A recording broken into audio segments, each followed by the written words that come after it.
Kripasanam Marian തീർത്ഥാടന കേന്ദ്രം. ആലപ്പുഴ ലത്തീൻ രൂപതയുടെ കീഴിൽ ദേശീയ പാതയിൽ ആലപ്പുഴയ്ക്കും ചേർത്തലയ്ക്കും മധ്യേ സ്ഥിതി ചെയ്യുന്ന കലവൂർ ദേശത്താണ് ഈ മരിയൻ തീർത്ഥാടന കേന്ദ്രം. ആയിരക്കണക്കിന് തീർത്ഥാടകർ പരിശുദ്ധ മാതാവിന്റെ മാധ്യസ്ഥം തേടി നിത്യവും ഇവിടെ എത്തുന്നു. 1990 ഫാദർ ജോസഫ് വലിയ വീട്ടിലിന്റെ നേതൃത്വത്തിൽ കൃപാസനം ആരംഭിക്കുന്നതും ഇവിടെ ആത്മീയ ശുശ്രൂഷകൾക്ക് തുടക്കം കുറിക്കുന്നതും. തുടക്കത്തിൽ കൗൺസിലിംഗ് മാത്രമായാണ് ഇവിടെ ആരംഭിച്ചിരുന്നത്. കൗൺസിലിംഗിനായി എത്തിയവർക്കെല്ലാം തന്നെ കർത്താവ് നല്ല അനുഭവങ്ങൾ നൽകി. അതുകൊണ്ടുതന്നെ പ്രാർത്ഥനയ്ക്കായി വരുന്നവരുടെ എണ്ണം അനുദിനം കൂടിക്കൊണ്ടേയിരുന്നു. തുടർന്ന് പ്രാർത്ഥിക്കുവാനും ജീവിത പ്രശ്നങ്ങൾ ഏറ്റുപറഞ്ഞ് പ്രാർത്ഥനാ ശരണം നേടാനും വന്നവരെയെല്ലാം കൂട്ടിച്ചേർത്തുകൊണ്ട് 1990 ആദ്യമായി ഇവിടെ ഒരു ഏകദിന ധ്യാനത്തിന് തുടക്കം കുറിച്ചു. അതിന്റെ തുടർച്ചയിൽ തീരദേശ കൺവെൻഷനും ധ്യാനങ്ങളുമായി കൃപാസനം കൂടുതൽ സജീവമായി.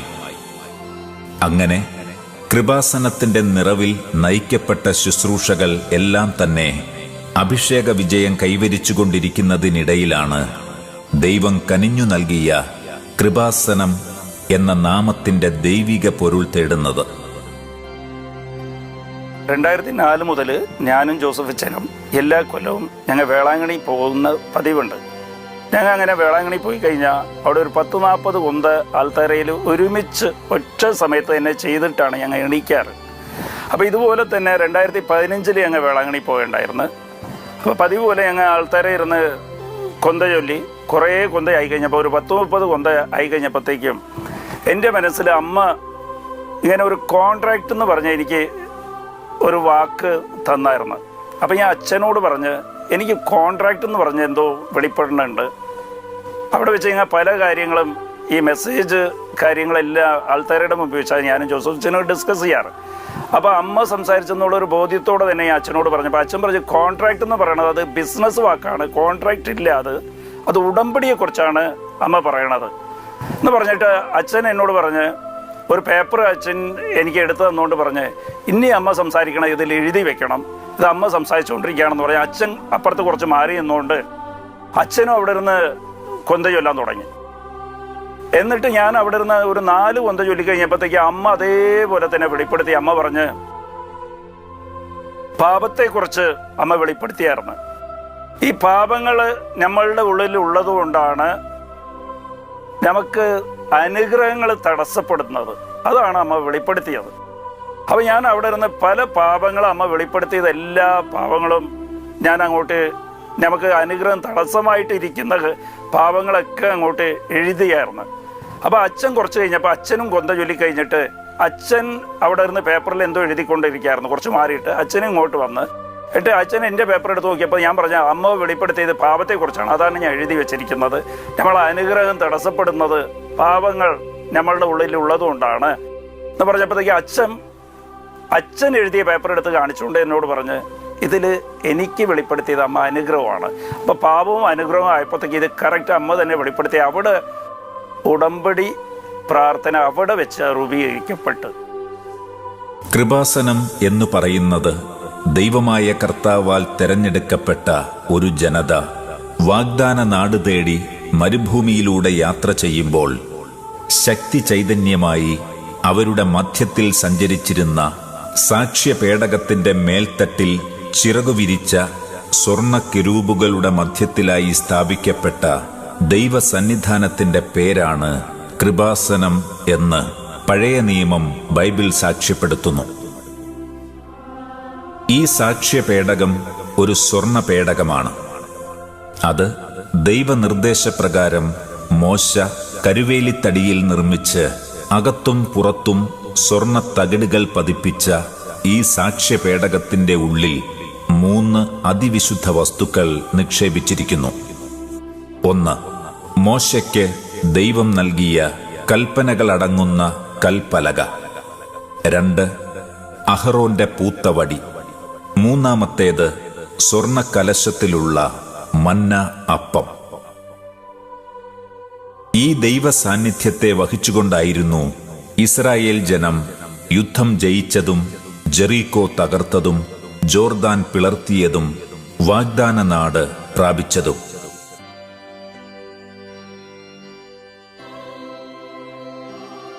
സ്വർഗത്തിൽ ദൈവത്തിന്റെ ആലയം തുറക്കപ്പെട്ടു. അതിൽ അവിടുത്തെ വാഗ്ദാന പേടകം കാണായി.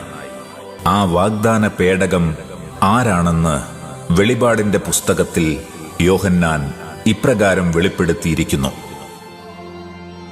സൂര്യനെ ഉടയാടയാക്കിയ ഒരു സ്ത്രീ, അവളുടെ പാദങ്ങൾക്കടിയിൽ ചന്ദ്രൻ, ശിരസിൽ 12 നക്ഷത്രങ്ങൾ കൊണ്ടുള്ള കിരീടം.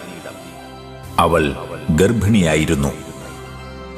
അവൾ ഗർഭിണിയാണെന്നു പറയാൻ കാരണം പഴയ നിയമത്തിൽ വാഗ്ദാന പേടകത്തിനുള്ളിൽ ദൈവത്തിന്റെ വചനങ്ങൾ കൽപ്പലകകളിലായി ദൈവം നിക്ഷേപിച്ചിരുന്നു എന്നതത്രേ.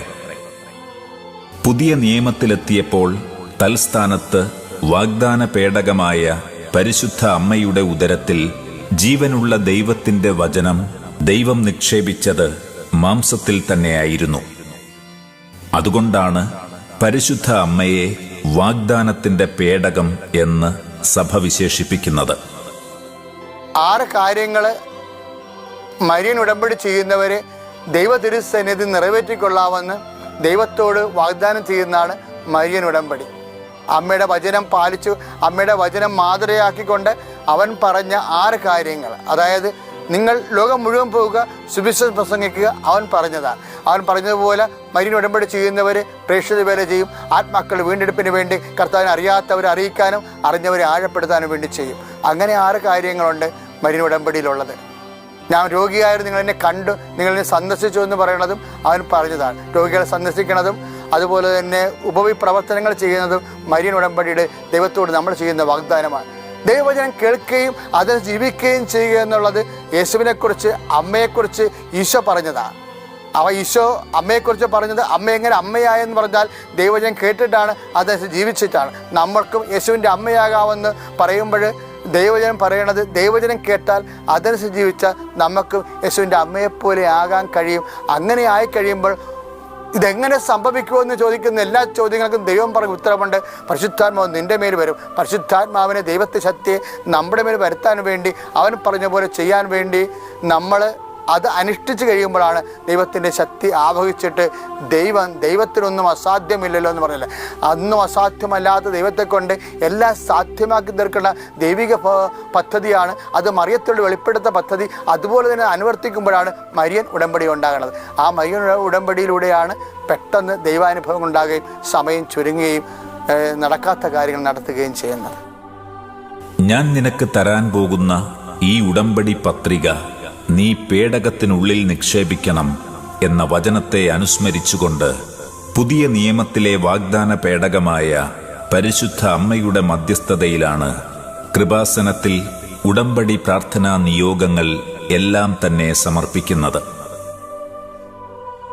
പരിശുദ്ധ കന്യകാമറിയത്തിന് ദൈവം കൽപ്പിച്ചു നൽകിയിരിക്കുന്ന മാധ്യസ്ഥ ശക്തിയെ അധരം കൊണ്ട് ഏറ്റുപറയുകയും ഏത് സാഹചര്യത്തിലും ജീവിത സന്ദർഭത്തിലും കാനായിൽ എന്ന പോലെ ഇടപെടാൻ ആത്മീയ ജീവിത സാഹചര്യങ്ങൾക്കുമേൽ മറിയത്തെ പ്രധാന മധ്യസ്ഥയായി നമ്മുടെ ഹൃദയങ്ങളിൽ പ്രതിഷ്ഠിക്കും എന്നുള്ളതത്രേ മരിയൻ ഉടമ്പടിയുടെ അടിസ്ഥാനം. അനുഗ്രഹ സമയത്തെപ്പോലും സ്വാധീനിക്കാനുള്ള അധികാരം അമ്മയ്ക്ക് കൽപ്പിച്ചു നൽകപ്പെട്ടു എന്നത് അടയാളങ്ങളുടെ പുസ്തകത്തിൽ എഴുതപ്പെട്ടിരിക്കുന്നു. ഉടമ്പടിയിലൂടെ ദൈവാനുഗ്രഹം സത്വര വേഗത്തിൽ ലഭിക്കാൻ കാരണം അതിൻ്റെ തിരുവചന പശ്ചാത്തലം തന്നെയാണ്. കൃപാസന അൾത്താരയിൽ അനുഭവസ്ഥർ പറയുന്ന തീക്ഷ്ണതയേറിയ സാക്ഷ്യങ്ങളുടെ വെളിപ്പെടുത്തൽ മരിയൻ ഉടമ്പടിയുമായി നമ്മെ ഏറെ രഞ്ജിപ്പിക്കുന്നു. പൂച്ചയുടെ തലയോട്ടി പോലുള്ള ഒരു അവയവം, 2 ഹോളുകളുണ്ട്. അങ്ങനെയുള്ളൊരവസ്ഥ. അതിൽ കൂടെ ഞരമ്പുകളും മസിലുകളും എല്ലാം പോകുന്നുണ്ട്. അതിനെ ദ്രവിച്ചുകൊണ്ടിരിക്കുന്ന അവസ്ഥയാണ്. ആ അവയവം ദ്രവിച്ചുകൊണ്ടിരിക്കുന്ന അവസ്ഥയിലുള്ള ഒരു വ്യക്തിയെ ഈശോ ഇപ്പോൾ സൗഖ്യപ്പെടുത്തിക്കൊണ്ടിരിക്കുന്നു എന്ന് പറഞ്ഞു.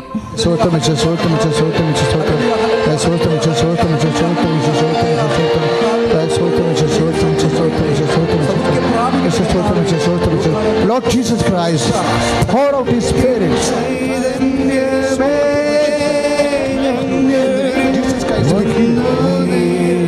പരിശുദ്ധ പരമദിവ്യകാരുണ്യത്തിന് മക്കളെ ശ്രദ്ധിക്കുക. പൂച്ചയുടെ തലയോട്ടി പോലെ, എന്നാ പൂച്ചയുടെ തലയോട്ടി എന്ന് പറഞ്ഞത് എനിക്കറിയത്തില്ല. അതിന് വായും 2 കണ്ണും ദൂരം. ഇതുപോലെ ഒരു അസ്ഥി ഭാഗം നമ്മുടെ ശരീരത്തിലുണ്ട്. 3 ദൂരം അതിനുണ്ട്. ഒരു അസ്ഥി ഇങ്ങനെ കുഞ്ഞു പൂച്ചയുടെ തലയോട്ടി പോലെ ഒരു അസ്ഥി, ഉണ്ട പോലെ ഒരു അസ്ഥിക്ക് 3 ദൂരങ്ങളുണ്ട്.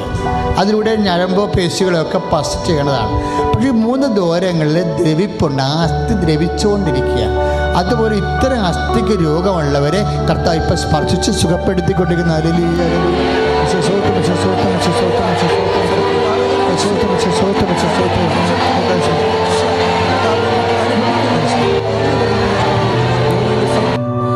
അതിനുശേഷം അപ്പം എനിക്ക് മനസ്സിലായി, എന്നിലായിരിക്കും പ്രവർത്തിക്കുന്നതെന്ന്. അതിനുശേഷം ഞാൻ തനിയെ എഴുന്നേൽക്കുകയും എൻ്റെ കാലെല്ലാം ഫ്രീ ആവുകയും ഒരു കുഴപ്പമില്ലാതെ ഞാൻ പിന്നീടുള്ള ശുശ്രൂഷയിൽ പങ്കെടുക്കുകയും ചെയ്തു. വീട്ടിൽ ചെന്നിട്ട് എനിക്കെൻ്റെ വീടിൻ്റെ സ്റ്റെയർ കയറാൻ പോലും പറ്റൂലായിരുന്നു. ഒരു പ്രാവശ്യം കയറി ഇറങ്ങിയ പിന്നെ വേദനയാണ്. അടുക്കളയിൽ കുറച്ചു നേരം ജോലി എടുത്താൽ ഭയങ്കര ബുദ്ധിമുട്ടായി. ഇത് സംഭവം 14 വർഷത്തിന് മുമ്പ് ഞാൻ ബാത്റൂമിൽ വീണ്, കാല് സ്ലിപ്പായി വീണ്. ബക്കറ്റ്, അലുമിനിയം ബക്കറ്റായിരുന്നു. ആ ബക്കറ്റിൽ വെള്ളം നിറഞ്ഞിട്ടിരിക്കുന്നു.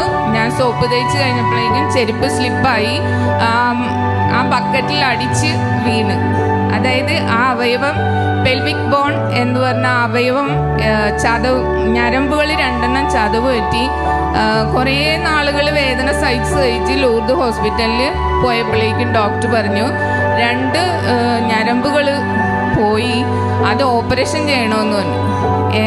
ഞാൻ കേട്ടിട്ട് മോളോട് പറഞ്ഞു, ഡോക്ടർമാരങ്ങനെയൊക്കെ പറയും, അതൊക്കെ വെറുതെ പറയണേന്ന്, നമുക്ക് പോയറെ പണിയുണ്ടാന്ന് നോക്കാന്നും പറഞ്ഞ് ആ വേദനകൾ സഹിച്ച് ഇടക്ക് ആയുർവേദം, അലോപ്പതി എല്ലാം മരുന്ന് കഴിക്കും. പക്ഷേ എനിക്ക് അധികം നേരം നിൽക്കാൻ യാത്ര ചെയ്യുമ്പോൾ ഒട്ടും പറ്റൂലായിരുന്നു. എന്താണെന്ന് വെച്ചെന്നാൽ ഞങ്ങൾ താമസിക്കുന്ന ജാംനഗർ, ഇങ്ങോട്ടേക്ക് പോകുന്നെങ്കിൽ അഹമ്മദാബാദ് വരെയും ബസ്സിന് പോകണം. അപ്പോൾ ബസ്സിൽ കയറി യാത്ര ചെയ്യുമ്പോഴൊക്കെ എനിക്ക് ചാഞ്ഞ് ഇരിക്കാൻ പറ്റൂല, നേരെ തന്നെ ഇരിക്കണം. ഇരുന്നാൽ തന്നെ എഴുന്നേറ്റാൽ ഭയങ്കര വേദനയായിരിക്കും. ആ വേദന സഹിച്ചാണ് ഞാൻ കഴിഞ്ഞിരുന്നത്. ചില നേരം മക്കളെ സ്കൂളിൽ വിടുന്ന, കോളേജിൽ അവർ +2 പഠിക്കുന്ന സമയത്ത് എനിക്ക് ഭയങ്കര ബുദ്ധിമുട്ടുകൾ അടുക്കളയിൽ നിന്ന് ജോലി ചെയ്യുമ്പോഴൊക്കെ ഉണ്ടാവുമായിരുന്നു. പക്ഷെ ഞാൻ എൻ്റെ മനസ്സിൽ പറയും, ഈശോ തന്ന ശരീരം, ഈശോ തന്ന ആത്മാവ്, ഈശോയ്ക്ക് ഇഷ്ടമുള്ള പോലെ തൊഴിക്കുക, എൻ്റെ ശരീരത്തെ കത്തിവെക്കാനായിട്ട് അനുവദിക്കരുതേ. ഈശോയെ എന്നൊരു പ്രാർത്ഥന ഉണ്ടായിരുന്നു. ഈശോ എന്നെ സൗഖ്യപ്പെടുത്തി. ഈ കഴിഞ്ഞ മാസം 22-ാം തീയതി തുടങ്ങി ഞാൻ പൂർണ്ണ സൗഖ്യമാണ്. എനിക്ക് എത്ര വേണമെങ്കിലും സ്റ്റെയർ കയറി ഇറങ്ങിയേ യാത്ര ചെയ്യുക. ഇന്നിപ്പോൾ ഞാൻ വന്നത് ഇവിടം വരെ നിന്നാ വന്നത്. എനിക്ക് യാതൊരു കുഴപ്പമില്ലായിരുന്നു. യേശുവിനും മാതാവിനും 100,000 നന്ദി. പരിശുദ്ധ അമ്മയുടെ മധ്യസ്ഥതയാൽ കൃപാസനത്തിലെ ഉടമ്പടി പ്രാർത്ഥനയിലൂടെ നടക്കുന്ന അത്ഭുതങ്ങളിലും അടയാളങ്ങളിലും വിശ്വസിച്ച് അനേകർ ഉടമ്പടിയെടുത്ത് പരിശുദ്ധ അമ്മയുടെ അനുഗ്രഹം പ്രാപിക്കുന്നതിനായി ഇവിടെ ഓടിയണയുന്നു. പരിശുദ്ധ അമ്മയുമായി ഉടമ്പടി ചെയ്യാനായി എത്തുന്നവർക്ക് കൃപാസനം ഓഫീസിൽ നിന്നും ഉടമ്പടി പത്രിക ലഭിക്കുന്നു. ഉടമ്പടി പ്രാർത്ഥനയിലൂടെ നമുക്ക് ദൈവമഹത്വവും ജീവിത വിശുദ്ധിയും ലഭ്യമാകുന്നതിനായി നമുക്കാവശ്യമായ 6 പ്രാർത്ഥനാ നിയോഗങ്ങൾ വെള്ളപ്പത്രികയിൽ എഴുതാം. ഈ 6 നിയോഗങ്ങളും സൂചിപ്പിക്കുന്നത് കാനായിലെ കല്യാണ വിരുന്നിൽ പരിശുദ്ധ അമ്മയുടെ മധ്യസ്ഥതയാൽ യേശു വെള്ളം വീഞ്ഞാക്കാൻ ഉപയോഗിച്ച 6 കൽഭരണികളെയാണ്. ഈ കൽഭരണികളിന്മേലുള്ള വിശ്വാസവും പ്രത്യാശയും ദൈവസ്നേഹവും ഏറ്റെടുത്ത് പരിശുദ്ധ അമ്മ വഴിയാണ് നമ്മുടെ നിയോഗങ്ങൾ എല്ലാം ഈശോയുടെ മുന്നിൽ ഇവിടെ സമർപ്പിക്കുന്നത്. വെള്ള നിറത്തിലുള്ള ഉടമ്പടി പത്രികയിൽ നമ്മുടെ 6 ജീവിത നിയോഗങ്ങൾ എഴുതി സമർപ്പിക്കുമ്പോൾ പച്ച നിറത്തിലുള്ള ഉടമ്പടി പത്രികയിൽ ഉടമ്പടി പ്രകാരം 6 നിബന്ധനകൾ കൂടി നിവർത്തിച്ചു കൊള്ളാമെന്ന് പരിശുദ്ധ അമ്മയോട് നമ്മൾ വാഗ്ദാനം ചെയ്യുന്നു. ആ 6 നിബന്ധനകളിലൊന്നായ ലഹരി വസ്തുക്കൾ ഉൾപ്പെടെ 3 പാപങ്ങൾ ഉപേക്ഷിക്കുക, 2 നിത്യവുമുള്ള വചനവായന, 3 മാതാവിന്റെ ദിവസമായ ബുധൻ ശനി ദിവസങ്ങളിൽ 1 നേരമെങ്കിലുമുള്ള ഉപവാസം, 4 രോഗി സന്ദർശനവും ഉപവി പ്രവർത്തികളും ചെയ്യുക, 5 ദാനധർമ്മം ഉൾപ്പെടെയുള്ള കാരുണ്യ പ്രവർത്തികൾ, 6 ഈശോയെ അറിയാത്തവരെ അറിയിക്കുകയും അറിഞ്ഞവരെ ആഴപ്പെടുത്തുകയും ചെയ്യുന്ന മാധ്യമ സുവിശേഷ ശുശ്രൂഷയിൽ വ്യാപൃതരാകുക. കൃപാസനത്തിലെ മരിയൻ ഉടമ്പടിയിലേക്കുള്ള ഒരുക്കങ്ങളുടെ ഭാഗമായി നടത്തപ്പെടുന്ന ക്ലാസ്സിലും കൗൺസിലിംഗിലും പങ്കെടുത്ത് നമ്മുടെ കയ്യിലുള്ള പച്ചയും വെള്ളയും നിറത്തിലുള്ള ഉടമ്പടി പത്രിക കൗൺസിലർ മുൻപാകെ പൂരിപ്പിച്ച് സീൽ ചെയ്ത് കൃപാസനം ഓഫീസിൽ രജിസ്റ്റർ ചെയ്യുകയാണ് അടുത്ത നടപടിക്രമം.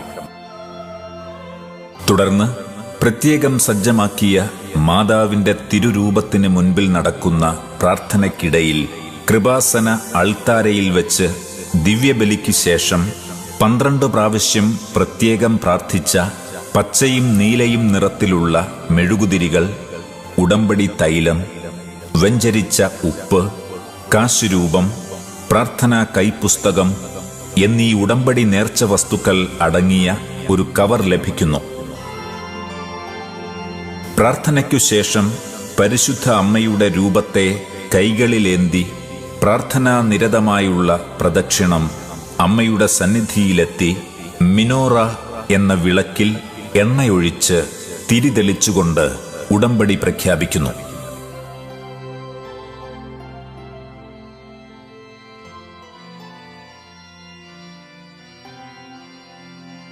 തുടർന്ന് അമ്മയുടെ സന്നിധിയിൽ വെച്ചു തന്നെ പ്രത്യക്ഷീകരണ പ്രാർത്ഥന ചൊല്ലി നമ്മുടെ നിയോഗങ്ങൾ അടങ്ങിയ വെള്ളപത്രിക അവിടെയുള്ള പേടകത്തിൽ പരിശുദ്ധ അമ്മയുടെ മുന്നിൽ നിക്ഷേപിക്കുന്നു. പരിശുദ്ധമ്മയുടെ മാധ്യസ്ഥം തേടി കൃപാസനത്തിൽ വന്ന ഉടമ്പടിയെടുക്കുന്ന ദൈവമക്കൾ ഉടമ്പടി നേർച്ച വസ്തുക്കൾ എങ്ങനെയാണ് ഉപയോഗിക്കേണ്ടത്, അവയുടെ സമയത്തെക്കുറിച്ചും ഉപയോഗിക്കുന്ന രീതിയെക്കുറിച്ചുള്ള നിർദ്ദേശങ്ങളാണ് ഇപ്പോൾ പങ്കുവെക്കുന്നത്. മരിയൻ ഉടമ്പടി നേർച്ച വസ്തുക്കളുടെ പാക്കറ്റാണിത്. ഈ പാക്കറ്റിൽ 6 ഉടമ്പടി നേർച്ച വസ്തുക്കളുണ്ട്. നീലത്തിരി, പച്ചത്തിരി, വെഞ്ചരിച്ച ഉടമ്പടി തൈലം, വെഞ്ചരിച്ച ഉടമ്പടി ഉപ്പ്, പരിശുദ്ധമ്മയുടെ മുദ്ര പതിച്ച ഉടമ്പടി കാശുരൂപം, ഉടമ്പടി പ്രാർത്ഥന കാര്യകാരണങ്ങളുടെ കൈപ്പുസ്തകം. ഈ നേർച്ച വസ്തുക്കൾ 12 തവണ ദിവ്യകൃപാന അർപ്പിച്ച് അപ്പോസ്തല അധികാരത്താൽ ബഹുമാനപ്പെട്ട Kripasanam director doctor father VP. Joseph Valiyaveettil ആശീർവദിച്ച നേർച്ച വസ്തുക്കളാണ്. മരിയൻ ഉടമ്പടി നേർച്ച വസ്തുവിൽ ആദ്യത്തേത് നീലത്തിരിയാണ്.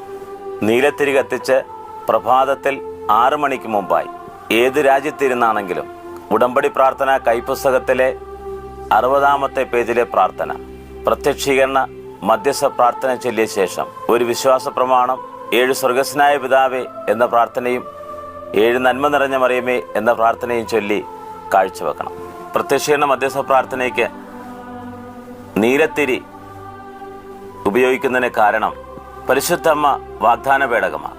വാഗ്ദാന പേടകം നീല വിരികൊണ്ട് പൊതിയണമെന്ന് മോശയോട് ദൈവം പറഞ്ഞു. അതാണ് 1-ാമത്തെ ബൈബിൾ സൂചിക. 2-ാമത്തെ കാര്യം, 5-ാം നൂറ്റാണ്ടിൽ ബെസൻഡർ എന്ന ചരിത്രകാരൻ പരിശുദ്ധി അമ്മയ്ക്ക് നീലയങ്കി ചാർത്തിക്കൊടുത്തു. ഈ 2 കാരണങ്ങളാണ് പ്രത്യക്ഷീകരണ മധ്യസ്ഥ പ്രാർത്ഥനയ്ക്ക് നീലത്തിരി ഉപയോഗിക്കുന്നതിന് അടിസ്ഥാനം. ഉടമ്പടി നേർച്ച വസ്തുവിലെ രണ്ടാമത്തെ നേർച്ച വസ്തുവാണ് പച്ചത്തിരി. കുടുംബ പ്രാർത്ഥനയ്ക്ക് ശേഷം പച്ചത്തിരി കത്തിച്ച് ഉടമ്പടി തൈലം നെറ്റിയിൽ കുരിശു വരച്ച് ഒരു വിശ്വാസ പ്രമാണവും 7 സ്വർഗസ്നായ പിതാവേ എന്ന പ്രാർത്ഥനയും 7 നന്മ നിറഞ്ഞ മറിയമേ എന്ന പ്രാർത്ഥനയും ചൊല്ലിയതിനു ശേഷം ഉടമ്പടി കൈപ്പുസ്തകത്തിലെ 62-ാമത്തെ പേജിൽ നിന്ന് ഉടമ്പടി പ്രാർത്ഥന ചൊല്ലി പരിശുദ്ധമ്മയ്ക്ക് കാഴ്ചവെക്കണം. ഈ തിരിക്ക് പച്ചക്കളർ വരുന്നതിന് കാരണം പ്രളയം വന്ന് സമസ്തവും നഷ്ടപ്പെട്ടപ്പോൾ നോഹയോട് ദൈവം പറഞ്ഞു, പച്ച വിരിച്ച സമ്പൽ സമൃദ്ധിയുടെ ഒരു ദേശം നിനക്ക് ഞാൻ വാഗ്ദാനം ചെയ്യുന്നുവെന്ന്. അതിൻ്റെ ബൈബിൾ സൂചികയുടെ അടിസ്ഥാനത്തിലാണ് ഉടമ്പടി പ്രാർത്ഥനയുടെ തിരിക്ക് പച്ച നിറം നൽകപ്പെട്ടിരിക്കുന്നത്. മരിയൻ ഉടമ്പടി നേർച്ച വസ്തുവിലെ മൂന്നാമത്തേതാണ് വ്യഞ്ചരിച്ച ഉടമ്പടി തൈലം. പൂർണ്ണ വിശ്വാസത്തോടുകൂടി ഒരു വിശ്വാസ പ്രമാണവും 7 സ്വർഗസ്നായ പിതാവേ എന്ന പ്രാർത്ഥനയും 7 നന്മ നിറഞ്ഞ മറിയമേ എന്ന പ്രാർത്ഥനയും ചൊല്ലി ഉടമ്പടി തൈലം രോഗാതുരമായ ഭാഗങ്ങളിൽ ലേപനം ചെയ്യണം. അപ്പോൾ കർത്താവ് നിന്നെ സൗഖ്യപ്പെടുത്തും. സങ്കീർത്തനം 92:10 പറയുന്നുണ്ട്, ഞാനൊരു പുതിയ തൈലം നിന്റെ മേൽ ഒഴിക്കുകയാണ്. നിന്റെ ശത്രുക്കളുടെ പതനം നിന്റെ നയനങ്ങൾ ദർശിക്കും. നിന്റെ ദുഷ്ടരുടെ പതനം നിന്റെ ശ്രവണേന്ദ്രിയങ്ങൾ കേൾക്കും. മരിയൻ ഉടമ്പടി നേർച്ച വസ്തുവിലെ 4-ാമത്തേത് വ്യഞ്ചരിച്ച ഉടമ്പടി ഉപ്പാണ്. രോഗപീഠകൾ വരുമ്പോഴും തീരാവ്യാധികൾ വരുമ്പോഴും ഒരു ഗ്ലാസ് വെള്ളത്തിൽ 1 നുള്ള് ഉപ്പിട്ട് ഒരു വിശ്വാസ പ്രമാണവും 3 സ്വർഗസ്നായ പിതാവേ എന്ന പ്രാർത്ഥനയും 3 നന്മ നിറഞ്ഞ മറിയമേ എന്ന പ്രാർത്ഥനയും ചൊല്ലി സേവിക്കണം. വിഷാംശം കലർന്നപ്പോൾ 2 രാജാക്കന്മാരുടെ പുസ്തകം 2:21 ഏലിയ പ്രവാചകൻ പറയുന്നുണ്ട്, ഞാൻ ജലത്തെ വിശുദ്ധീകരിക്കുകയാണ്, ഇനി മരണത്തിനോ വിലാപത്തിനോ കാരണമാകില്ല. മത്തായിയുടെ സുവിശേഷത്തിൽ പറയുന്നു, നീ ഭൂമിയുടെ ഉപ്പ. ഈ തിരുവെഴുത്തുകളെ അനുസ്മരിച്ചുകൊണ്ടായിരിക്കണം വ്യഞ്ചരിച്ച ഉടമ്പടി ഉപ്പ് ഉപയോഗിക്കേണ്ടത്. മരിയൻ ഉടമ്പടി നേർച്ച വസ്തുക്കളിലെ 5-ാമത്തെ നേർച്ച വസ്തു മരിയൻ മെഡൽ, അതായത് പരിശുദ്ധമ്മയുടെ മുദ്ര പതിച്ച കാശുരൂപം. പഴയ നിയമകാലത്ത് ദൈവജനം തങ്ങളുടെ നെറ്റിത്തടങ്ങളിലും കൈകളിലും കർത്താവിന് സമർപ്പിതൻ എന്ന് മുദ്ര ചെയ്ത് ഒരു ജ്ഞാപകം ധരിച്ചിരുന്നു. അത് വലിയ ദൈവകൃപയും സംരക്ഷണവും അവർക്ക് നൽകിയിരുന്നു. മരിയൻ ഉടമ്പടി കാശുരൂപം കയ്യിലേന്തി പരീക്ഷ എഴുതുമ്പോൾ, രോഗദുരിതങ്ങൾക്ക് വേണ്ടി പ്രാർത്ഥിക്കുമ്പോൾ, ഹോസ്പിറ്റൽ സംബന്ധമായ ഓപ്പറേഷൻ സ്കാനിങ്ങിന് പോകുമ്പോൾ, നീണ്ട യാത്രകൾക്ക് പോകുമ്പോൾ, കോടതി കേസുകൾക്ക് പോകുമ്പോൾ പരിശുദ്ധമ്മയുടെ മാധ്യസ്ഥവും സംരക്ഷണവും സാന്നിധ്യവും പ്രകടമാകും. മരിയൻ ഉടമ്പടി നേർച്ച വസ്തുക്കളിലെ 6-ാമത്തേതാണ് ഉടമ്പടി പ്രാർത്ഥന കാര്യകാരണങ്ങളുടെ കൈപ്പുസ്തകം. ഇത് 72 മണിക്കൂർ എടുത്ത് ബഹുമാനപ്പെട്ട Kripasanam director doctor father V P Joseph Valiyaveettil രചിച്ചതാണ്. ഉടമ്പടി പ്രാർത്ഥനയുടെ വിശദാംശങ്ങൾ സഭയുടെ മതബോധനമനുസരിച്ച് ബൈബിൾ പഠനത്തിൻ്റെ വെളിച്ചത്തിൽ ദൈവശാസ്ത്രപരമായിട്ട് പരിശുദ്ധാത്മാവ് വെളിപ്പെടുത്തി കൊടുത്തതനുസരിച്ച് രചിച്ചുള്ള കൈപ്പുസ്തകമാണ്. ഈ കൈപ്പുസ്തകത്തിലാണ് പ്രധാനപ്പെട്ട 2 പ്രാർത്ഥനകളുള്ളത്. 60-ാമത്തെ പേജിൽ പ്രത്യക്ഷീകരണ മധ്യസ്ഥ പ്രാർത്ഥന. ഉടമ്പടി പ്രാർത്ഥന ഈ കൈപ്പുസ്തകത്തിലെ 62-ാമത്തെ പേജിലാണ്. അതും പരിശുദ്ധാത്മാവ് വെളിപ്പെടുത്തി കൊടുത്തതനുസരിച്ച് കൃപാസനത്തിലെ പ്രതിമാസ ശുശ്രൂഷകളോട് ടാഗ് ചെയ്താണ് ഈ പ്രാർത്ഥനയും എഴുതിയിട്ടുള്ളത്. ഇത് രണ്ടും ഒത്തിരിയേറെ അത്ഭുതങ്ങളും അടയാളങ്ങളും വർഷിക്കുന്ന പ്രാർത്ഥനയാണ്. ഇതുപയോഗിക്കുന്നതിലൂടെ ഒത്തിരിയേറെ അത്ഭുതങ്ങളും അടയാളങ്ങളും ദൈവം നടത്തുന്നുണ്ട്. ഓരോ യൂട്യൂബ് സാക്ഷ്യങ്ങളും അതിൻ്റെ അടയാളങ്ങളാണ്. കൃപാസനത്തിൽ നടക്കുന്ന പ്രാർത്ഥനകളുടെയും ധ്യാനങ്ങളുടെയും ഉടമ്പടിയുടെയും സമയക്രമീകരണങ്ങൾ ഇപ്രകാരമാണ്. ആത്മവിശുദ്ധീകരണത്തിനും ആത്മശാക്തീകരണത്തിനും വേണ്ടിയുള്ള വ്രത പ്രാർത്ഥനയാണ് മരിയൻ ഉടമ്പടി പ്രാർത്ഥന. കൃപാസനം ദൈവാനുഗ്രഹ സന്നിധാനത്തിലെ ഏറ്റവും വലിയ പ്രാർത്ഥനയും ഇതുതന്നെയാണ്. വാഗ്ദാന പേടകമായ പരിശുദ്ധ അമ്മയുമായി ഉടമ്പടി ചെയ്യുന്നവർ മാസത്തിൽ ഒരു തവണ കൃപാസനത്തിലെ ഉടമ്പടി ധ്യാനത്തിൽ പങ്കെടുത്ത് പ്രാർത്ഥിക്കേണ്ടതാണ്. ഈ ഉടമ്പടി ധ്യാനങ്ങൾ മാസത്തിലെ ആദ്യ 4 തിങ്കളാഴ്ചകളും ചൊവ്വാഴ്ചകളുമായി നടത്തപ്പെടുന്നു.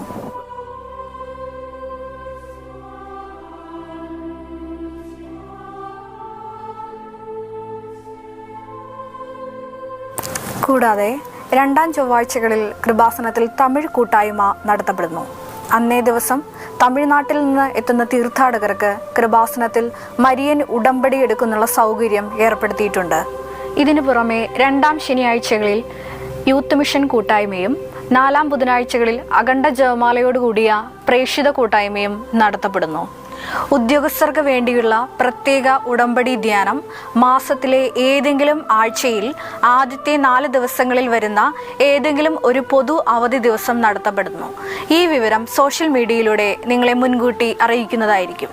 കേരളത്തിന് പുറത്തും ഇന്ത്യക്ക് വെളിയിലും താമസിക്കുന്നവർ പ്രത്യേക നിർദ്ദേശങ്ങൾ പാലിച്ചുകൊണ്ട് മരിയൻ ഉടമ്പടി പ്രാർത്ഥനയിൽ പങ്കുചേരാവുന്നതാണ്.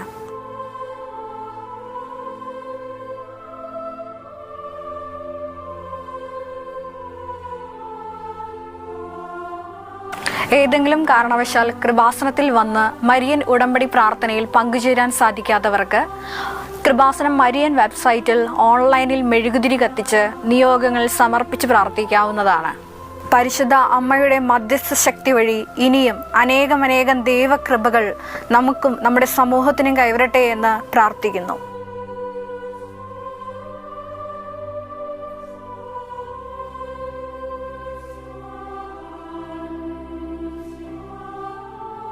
നിങ്ങൾ പശ്ചാത്തപിക്കുവിൻ, നാളെ നിങ്ങളുടെ ഇടയിൽ കർത്താവ് അത്ഭുതം പ്രവർത്തിക്കും എന്ന വചനഭാഗത്തെ അനുസ്മരിച്ചുകൊണ്ട് നമ്മുടെ പാപങ്ങൾക്ക് പരിഹാരവും ജീവിത വിശുദ്ധിയും പ്രാപിക്കുന്നതിനായി കൃപാസന മാതാവിന്റെ അനുഗ്രഹത്തിനായി പ്രാർത്ഥനാ നിയോഗങ്ങളുടെ സഫലീകരണത്തിനുമായി ഉരുകുന്ന മെഴുകുതിരി പോലെ ഏക മനസ്സോടെ പ്രാർത്ഥിക്കുവിൻ. ഏവരുടെയും ആശ്രയമായ കൃപാസനത്തിന്റെ മധ്യസ്ഥയായി പരിശുദ്ധ അമ്മയെ ലോകത്തിന് പ്രദാനം ചെയ്ത ദൈവത്തിന് കൈകൾ ഉയർത്തി ഓരോ തലമുറയും നന്ദിപൂർവം ദേവോ പ്രാസിയോ എന്ന് ഘോഷിക്കുന്നു. കൃപാസനം ദൈവത്തിൻ്റെ വലിയ ഒരു ദാനമാണ്. ദൈവം പ്രത്യേകമായി തിരഞ്ഞെടുത്ത ഒരു സ്ഥലം. ആ സ്ഥലത്തേക്കാണ് 4 ദിക്കുകളിൽ നിന്നും നാനാജാതി മതസ്ഥരായ മനുഷ്യർ ഓടിയെത്തുന്നത്. ഈ ഓടിയെത്തിക്കൊണ്ടിരിക്കുന്ന മനുഷ്യരുടെ ജീവിതത്തിൽ വിശ്വാസം കത്തിജ്വലിക്കുന്നു, ഭക്തി തീക്ഷ്ണത നിറഞ്ഞു നിൽക്കുന്നു. അവർ വേദനിക്കുന്നവരാണെങ്കിലും ആ വേദനകളൊക്കെ പരിശുദ്ധ കന്യകാമറിയത്തിനോട് ചേർന്നുകൊണ്ട് അത് സമർപ്പിതമാകുന്നു, സമർപ്പിക്കപ്പെടുന്നു. മരിയൻ ഉടമ്പടി എടുത്തുകൊണ്ട് അത് പാലിക്കുന്നവർക്കെല്ലാം സാധിച്ചു കിട്ടുന്നു. ഇതാണ് എൻ്റെ അനുഭവം, ഞാൻ സംസാരിച്ചിട്ടുള്ള വ്യക്തികളുടെ അനുഭവം. അവിടെ വിശ്വാസത്തിൻ്റെ ആഴപ്പെടലുണ്ട്, അവിടെ ഭക്തി തീക്ഷ്ണതയുണ്ട്, ചൈതന്യമുണ്ട്. ഈ ചൈതന്യം അവർക്ക് വേണ്ടി തന്നെ കാത്തു സൂക്ഷിക്കാതെ ചുറ്റും ജീവിക്കുന്ന മനുഷ്യരുമായി പങ്കുവയ്ക്കുവാനുള്ള നല്ല മനോഭാവം ഉള്ളതുകൊണ്ടാണ് അവർക്ക് ഈ സന്തോഷത്തിൻ്റെ, ആത്മീയ സന്തോഷത്തിൻ്റെ നിറവിലേക്ക് കടന്നു വരുവാൻ അവർക്ക് സാധിക്കുക. കൃപാസനം എന്നും ഇവിടെ മനുഷ്യർക്ക്, ദൈവത്തിൻ്റെ മക്കളെല്ലാവർക്കും ആത്മീയ സന്തോഷം പകർന്നു കൊടുക്കുന്ന ഒന്നാകട്ടെ എന്ന് പ്രത്യേകം പ്രാർത്ഥിക്കുന്നു. അതിനായി കർത്താവിൻ്റെ പ്രത്യേകമായ അനുഗ്രഹം പരിശുദ്ധ കന്യകാമറിയത്തിൻ്റെ മാധ്യസ്ഥം വഴി അനുഭവവേദ്യമാകട്ടെ എന്ന് പ്രാർത്ഥിക്കുകയും ചെയ്യുന്നു. 1960 ആലപ്പുഴ ജില്ലയിലെ ചേർത്തല പള്ളിത്തോട്ടിൽ വലിയ വീട്ടിൽ പീറ്റർ ഫിലോമിന ദമ്പതികളുടെ 7ാമത്തെ മകനായി ജനിച്ചു. പള്ളിത്തോട് സെയിന്റ് സെബാസ്റ്റ്യൻ ദേവാലയത്തിൽ നിന്നും മാമോദീസ സ്വീകരിച്ചു. ചേർത്തല സെയിന്റ് മൈക്കിൾ കോളേജിൽ തുടർ വിദ്യാഭ്യാസം പൂർത്തിയാക്കി. ആലുവ സെയിന്റ് ജോസഫ് പൊന്തിഫിക്കൽ സെമിനാരിയിൽ വൈദിക വിദ്യാർത്ഥിയായി. തത്വശാസ്ത്രത്തിലും ദൈവശാസ്ത്രത്തിലും പഠനങ്ങൾ പൂർത്തിയാക്കി. 1985 പീറ്റർ ചേനാപ്പറമ്പിൽ പിതാവിൽ നിന്നും പൗരോഹിത്യം സ്വീകരിച്ചു. സമർപ്പിത സേവന ശുശ്രൂഷയുടെ പ്രത്യക്ഷ പർവം ഇവിടെ ആരംഭിക്കുന്നു. പൗരോഹിത്യ സ്വീകരണത്തിന് ശേഷം മനക്കോടം സെയിന്റ് ജോർജ് ഫൊറോന ദേവാലയത്തിൽ സഹവികാരിയായി തന്റെ പ്രേഷിത ജീവിതത്തിന് തുടക്കമിട്ട ഫാദർ ജോസഫ് വലിയ വീട്ടിൽ വിവിധ ദേവാലയങ്ങളിൽ സഹവികാരിയായും വികാരിയായും സേവനം അനുഷ്ഠിച്ചു.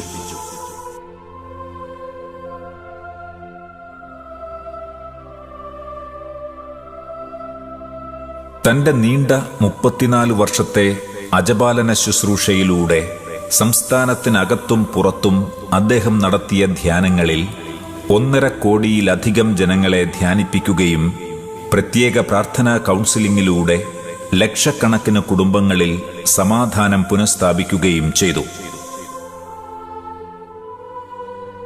ഇപ്പോൾ തൈക്കാട്ടുശ്ശേരി ജീസസ് ബാപ്റ്റിസം ദേവാലയത്തിൽ ചാപ്ലിനായി ശുശ്രൂഷ ചെയ്തു വരുന്നു. അമ്മാന പാട്ടുകളുടെ രചയിതാവായ വേദനായകം അണ്ണാവിയുടെ ശിഷ്യനും തീരദേശ കലകളുടെ കുലഗുരുവുമായ പരുത്തിയിൽ തൊമ്മി അണ്ണാവിയുടെ തറവാടാണിത്. ഇവിടെയായിരുന്നു കൃപാസനം അതിന്റെ ആദ്യകാല പ്രവർത്തനങ്ങൾക്ക് തുടക്കം കുറിച്ചത്.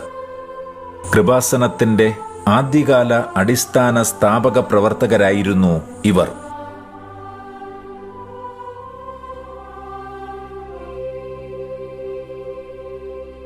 കൃപാസനം ധ്യാന കേന്ദ്രത്തിന്റെ സ്ഥാപക ഡയറക്ടറായ ഫാദർ ജോസഫ് വലിയ വീട്ടിലിന്റെ നേതൃത്വത്തിൽ 2001 ആലപ്പുഴ ജില്ലയിലെ കലവൂർ ബ്ലോക്ക് ജംഗ്ഷൻ കേന്ദ്രമാക്കി കൃപാസനം അതിന്റെ ധ്യാന പ്രോഗ്രാമുകൾക്ക് തുടക്കം കുറിച്ചത്.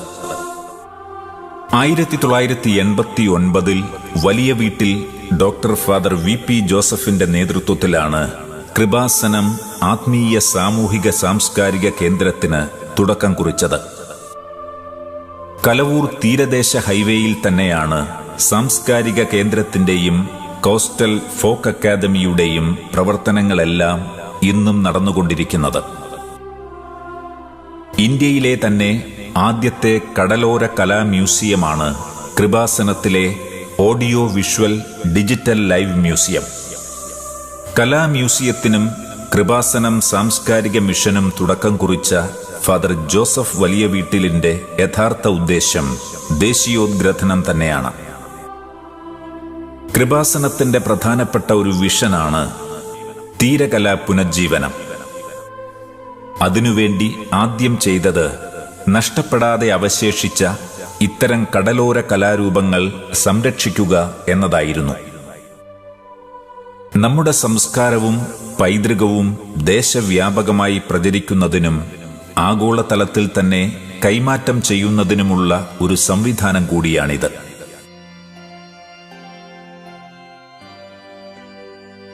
കൃപാസനം സാംസ്കാരിക മിഷന് തുടക്കം കുറിച്ച ഫാദർ വി.പി.യുടെ യഥാർത്ഥ ഉദ്ദേശ്യം ദേശീയോദ്ഗ്രഥനം തന്നെയാണ്.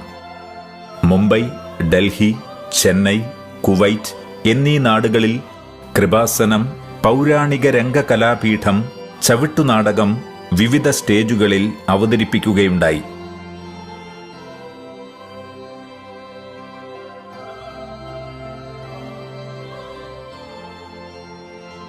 ചെത്തി കാറ്റാടി കടലോരത്ത് 1991 മുതൽ 2000 ആണ്ടുവരെ 10 വർഷക്കാലം കടലോര തിരുവചന ജൈത്രയാത്ര എന്ന ബൈബിൾ കൺവെൻഷൻ നടത്തുകയും അതിലൂടെയാണ് വിശ്വാസികൾ കൃപാസനത്തെക്കുറിച്ച് വളരെ വ്യക്തമായി അറിയുവാനും കൃപാസനത്തിൻ്റെ ഡയറക്ടറായ ജോസഫ് അച്ഛനെ കാണുവാനും തങ്ങളുടെ പ്രയാസങ്ങൾ പങ്കുവെക്കുവാനും എത്തിത്തുടങ്ങിയത്.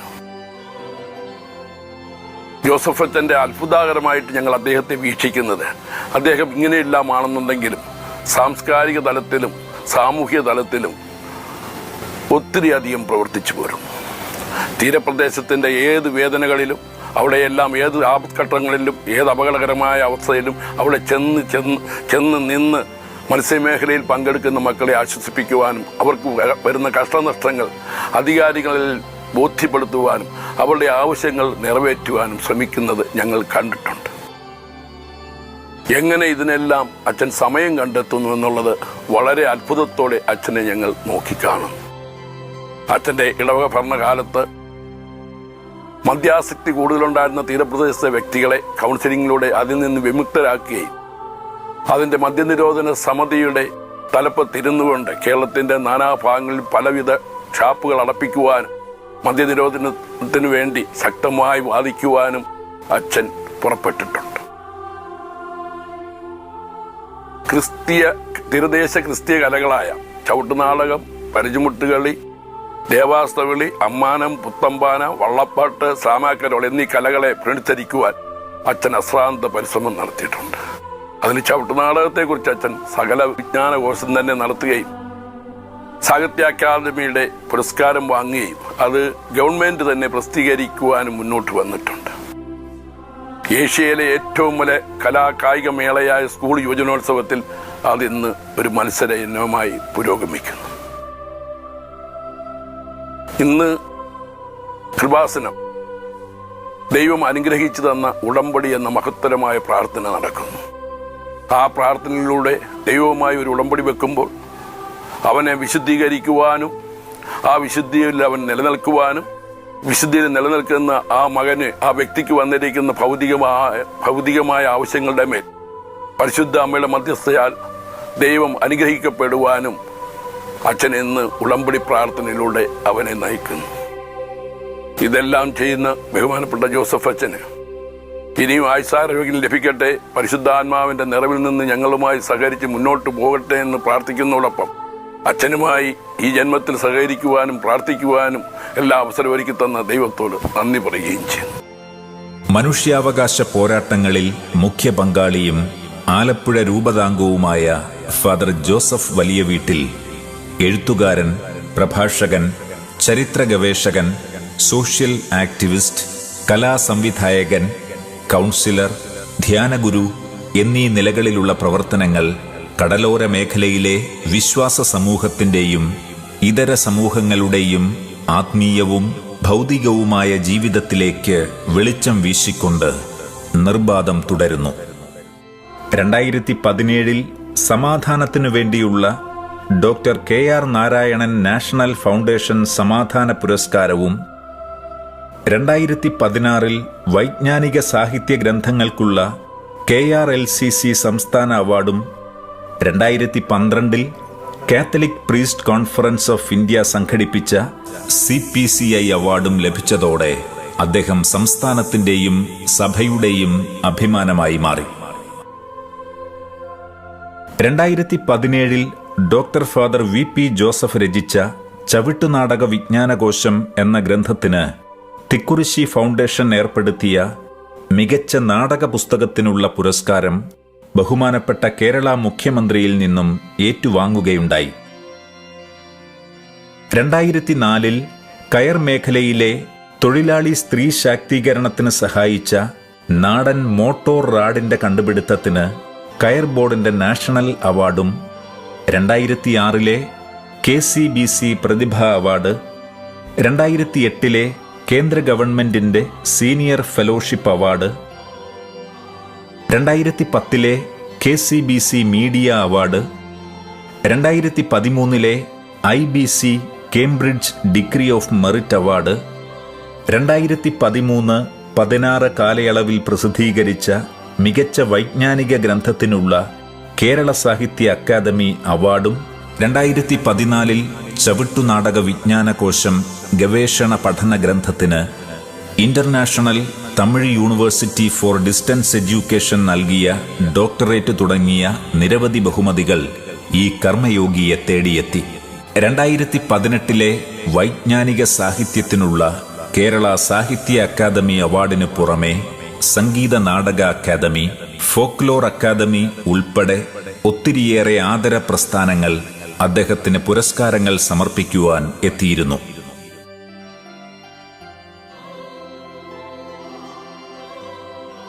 ചൊരിയപ്പെടുന്ന പുകഴുകളും നൽകപ്പെടുന്ന പുരസ്കാരങ്ങളും എല്ലാം അമ്മ മാതാവിന്റെ മധ്യസ്ഥതാ കനിവിന്റെ അലിവ് സാക്ഷ്യങ്ങൾ എന്നദ്ദേഹം എന്നും ഏറ്റുപറയുന്നു. സേവനം പ്രാർത്ഥനയാക്കി കർമ്മം ആരാധനയാകുന്ന ചര്യാനിഷ്ഠകളിലൂടെ അദ്ദേഹം തന്റെ തീർത്ഥയാനം തുടരുന്നു.